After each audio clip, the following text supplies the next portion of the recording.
Hi folks, HR Funk here. Cooling out on my back deck, and I'm in kind of a strange mood today, and it's all your fault, or at least some of your faults. And I'll tell you where I'm going with this. This is not going to be a firearms video. This is just going to be me talking a little bit about some things that have been on my mind. And this started, I think, last week when I posted the very short video announcing an upcoming review of the Cimarron Model P revolver. And because that's a Western single action Army style revolver, I had some of you chiming in with lyrics from various Marty Robbins songs from my youth. And the funny thing about it is I remember that album and I loved that album. And as a kid, and this goes back to when I was probably, I don't know, 8, 9, 10 years old, somewhere in that neighborhood. And my parents had that Marty Robbins album. They had the gunfighter ballads with, Marty Robbins on the front and the gunfighter outfit drawing the revolver. And I saw those lyrics and I thought how much I enjoyed that particular album back when I was a kid. So I actually went to the iTunes store and bought it. And I was listening to that today while I was mowing the yard. And I just finished, which is why I look the way I do. But I was thinking about music and popular culture and TV show and movies and how it's changed so much from the time that I was a kid until now, and how our country has changed so much from the time I was a kid until now. And really, I feel like the country that I grew up in no longer exists because things are so much different today than they were then. And when we think about this in the context of art, specifically, as I said, music, movies, TV shows, and things like that, we can see that all those years ago, the art of the time that was reflected in those various genres generally depicted men being honorable and strong and forthright. And when I think about the old TV westerns that were on back when I was basically in that same area, 10, 12, into my teenage years, and I grew up basically during the 1970s, so on Sunday mornings we had Gunsmoke and Bonanza and Big Valley, and Saturday evenings Wild Wild West was on and all that type of thing.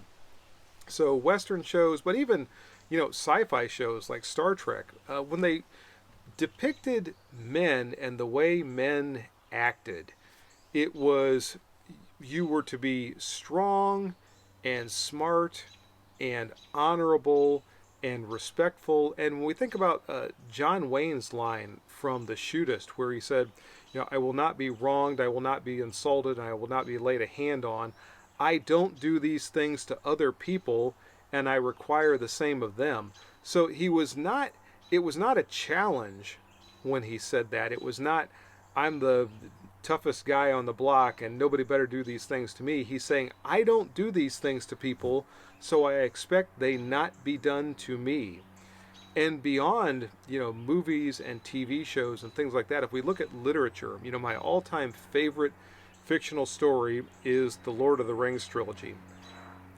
And when we look at that story of, sacrifice and perseverance, where the good guys were trying to do the right thing, and the human males depicted in that story were honorable, they were true, they were chivalrous, and all of those things that you would hope young men today would emulate and value. And what we see when we look around our society is not that. So I paused the video until that airplane got done flying by. But as I said, what we see when we look around is not that. What we see in our society is not only young men, but people in general, that everything is about them. The world exists for their pleasure, their amusement, whatever. The idea of sacrifice for the good of other people is a foreign concept. the idea of personal responsibility is not there. And coming back to the Marty Robbins album, and again, this is fresh in my mind because I was listening to it just a little while ago. You know, in that song, even the bad guys, the various songs on that album where there are bad guys talking about their life, they recognize that they're doing the wrong thing. And in one instance, one of the songs talks about an individual who actually committed a double homicide. He killed his girlfriend and he killed the person she was dating, and he's waiting to be hanged. And even so, he's talking about he knows the thing he did wasn't right. He's owning up to it. He's not making excuses. He's saying, "Yeah, I did it. It was bad. It was wrong. I'm going to pay the price." We don't see that in anything these days. And again, I'm not trying to focus in on the double homicide, but I'm just talking about, personal responsibility, owning up to what someone has done.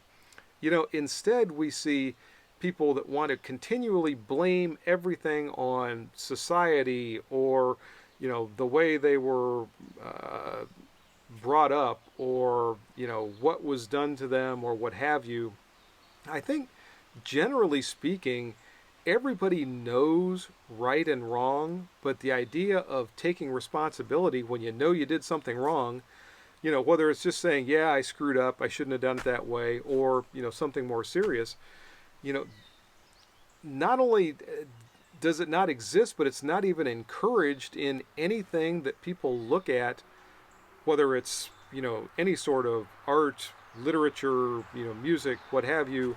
Uh, Personal accountability, responsibility, being a strong, true adult, that's just all gone.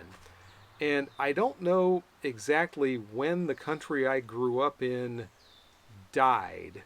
I think it was infected with a disease back during the 1960s somewhere, and that festered over the years, and it started to decline in the early 1990s, and I can't say just where it gasped its last breath, but when I see depictions of people who are wailing and crying because they don't like somebody who won a particular election, or they are just losing their minds over a Supreme Court decision or what have you, instead of thinking, even if they disagree with it, okay, I disagree with this, what can we do at this point? How can we address whatever our passion might be in a constructive way to hopefully improve the situation to a point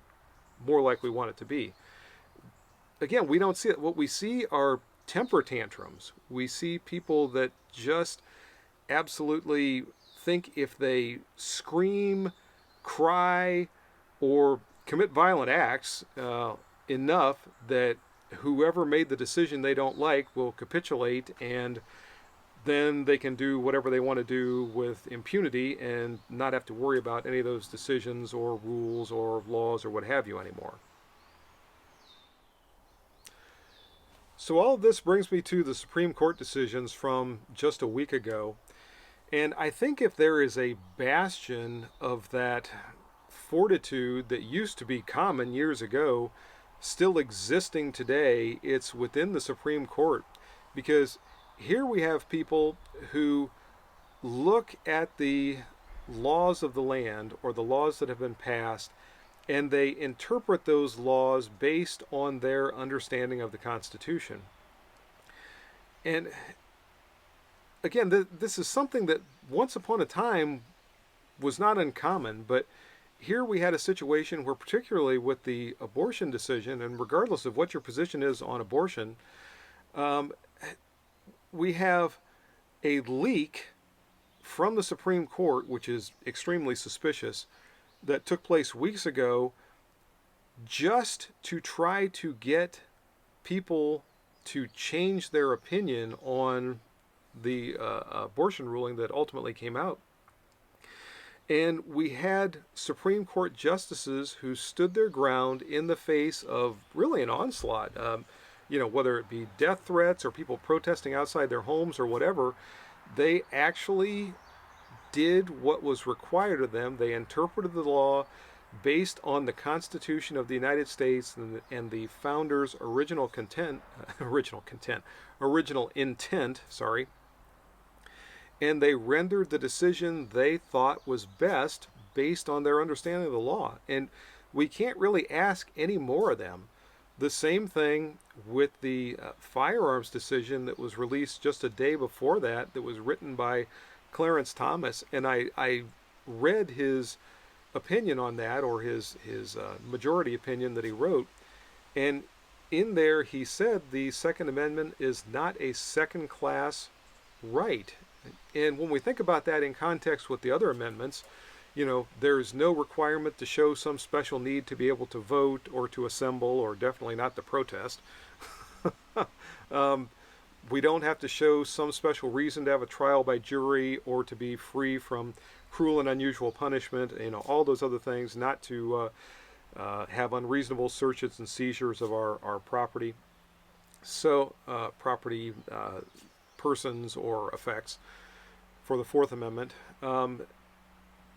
And I applaud them for having the strength to make what they thought were the right decisions based on their understanding of the Constitution, their understanding of the law, even though there was a lot of pressure being applied to them to change those decisions.